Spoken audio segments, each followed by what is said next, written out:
住入就係包裝服飾，但你優才、頭飾，跟住入就係遙遙領先，玩笑，好啦，一起美麗。各位組覺得已經順利入閘，跟住入閘嘅話係有夢想，籃球開心。平凡騎士剩翻兩隻，加州讀完，最後入閘係中完，全部獲得準備投降。你哋今場賽事，2-2準備，隨時起步。前面花格嘅低埋面位置係平凡騎士啊，中間有白河飛區啊，一起美麗啲前線喎，出邊位置就係嗰隻加州讀嚟㗎。咁但係因為嘅話，外面奮鬥緊嗰隻優才咧。另外一條紅色啊，喺入邊黑色加分嘅米奇啦，後邊嗰隻玩笑向外兩個，喺個出邊藍色白加衫咧，仲有呢隻化妝服飾啊，後邊分馬啦，有共賞響 A 5色衫嘅，出邊其他人開心啦，後邊三分分別有花，遙遙領先，暫時啲啦，捉住你跑，係嗰隻捉完嚟㗎。好啦，從前有個好靚嘅森林，入面住咗一隻可愛小熊。小熊有對圓圓大大嘅眼睛，仲有柔軟嘅棕色毛。佢最中意做嘅就係喺森林入面探險，識新朋友。有一日，小熊喺森林入面散步，突然聽到一陣微微嘅哭聲，好奇地跟住聲音行去，發現一隻兔子坐喺樹下，眼淚汪汪喊。小熊即刻跑過去，關心咁問：小兔子，你點啊？小兔子抬起頭，抽泣住話：我迷咗路，搵唔到返屋企嘅路。小熊心入面一陣難過，佢決定幫小兔子搵返屋企嘅路。唔好擔心，我會幫你搵到屋企嘅。小熊鼓勵咁講。於是，佢哋開始咗尋找小兔子屋企嘅冒險。小熊同小兔子一齊穿過茂密嘅樹林，越過小溪，仲攀爬咗小山丘。喺呢個過程中，佢哋遇到咗好多有趣嘅動物朋友。首先，佢哋遇到咗一隻聰明嘅老貓頭鷹。小熊問貓頭鷹：請問，你知唔知道小兔子嘅屋企喺邊度？貓頭鷹用翅膀指咗一個方向，話：往嗰邊行，會見到一片靚靚嘅花田，然後再向右轉，就可以揾到小兔子嘅屋企。小熊和小兔子感謝了貓頭鷹，繼續朝着指示的方向前進。當他們到達花田時，五顏六色的花朵在陽光下閃閃發光，讓小兔子驚喜不已。小兔子在花田裏跳來跳去，忘記了之前的悲傷。接住，佢哋跟住貓頭鷹嘅指示，向右轉，行咗一段路之後，終於見到小兔子嘅屋企，一個可愛嘅洞穴。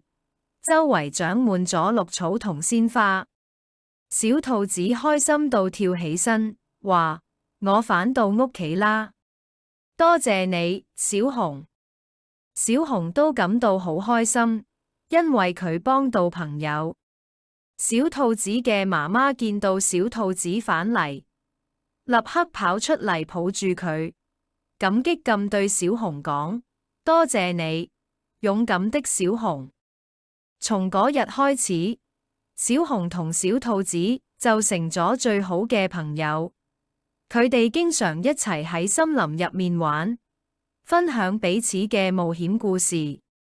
小熊明白到，幫助朋友係幾咁開心嘅事，而友誼嘅力量可以令每一次冒險都變得更加美好。行政長官李家超2年前率領香港特區代表團出訪中東，唔單止說好香港故事，而且成功創造商機，隨團嘅交通業界成功將業務拓展至阿拉伯聯合酋長國。喺阿聯酋喺阿布達比嗰度啦，其實就我哋已經係供應咗3部輕能巴士。咁其實一部就同我哋香港一樣係雙層巴士啦。咁另外一部就係單層巴士啦。另外仲有一部咧就係即係大家平時去旅遊會坐嗰啲旅遊嘅大巴嘅。當地嘅即係運輸署，其實佢哋係做緊一個綠色巴士嘅一個規劃嘅。咁而我哋提供嘅呢3部巴士咧，其實係佢哋試運營嘅一個好重要嘅一個部分。咁到今年嘅下半年咧，呢個試運營結束之後啦，咁我哋係預期佢哋嚟緊呢係會開始逐漸大量採購呢一個新我哋中國內地一啲好嘅企業，佢嘅技術產品透過香港帶佢哋去到一帶一路沿線嘅國家，譬如話中東，同埋就係我哋始終都係一個金融中心。我哋點樣將兩邊喺呢個合作期間所需要使用到嘅金融嘅服務啊，而帶動其他專業嘅服務嘅板塊，譬如話會計啊、法律啊等等。咁呢個係我哋香港喺呢個過程入邊可以發揮嘅一個作用。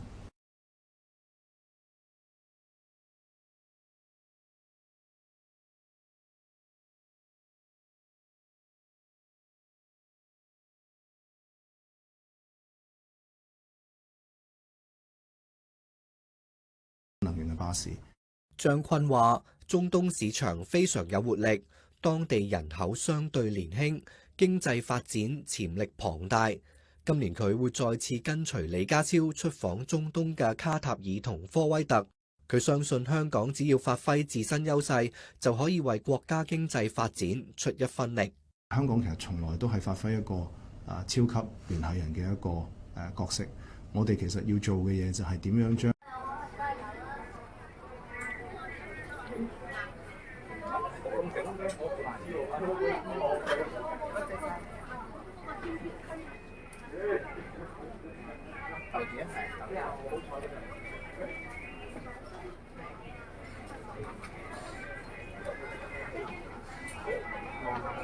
上啲都，你係咪坐埋中間啊？係啊，唔係中間，仲上啲。係依家係偏向上。上係。上係多定少？少。即係向前近啲啲。你上嗰個交叉係中間啦，係咪？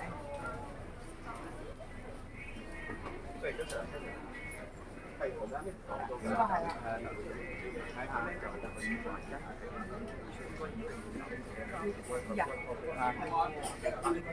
即係睇唔到，遮住咗。原來即係我覺得喺中間。嗰邊搭唔係打黃唔啱喎，tell it to the right，tell it to the right way。啱。而家向要近少少。即係唔係中間，係啊，啱啦，而家啱嘅。呢個咪係阿大股嗰人嚟啊？望下。啱。大股諗乜嘢咩？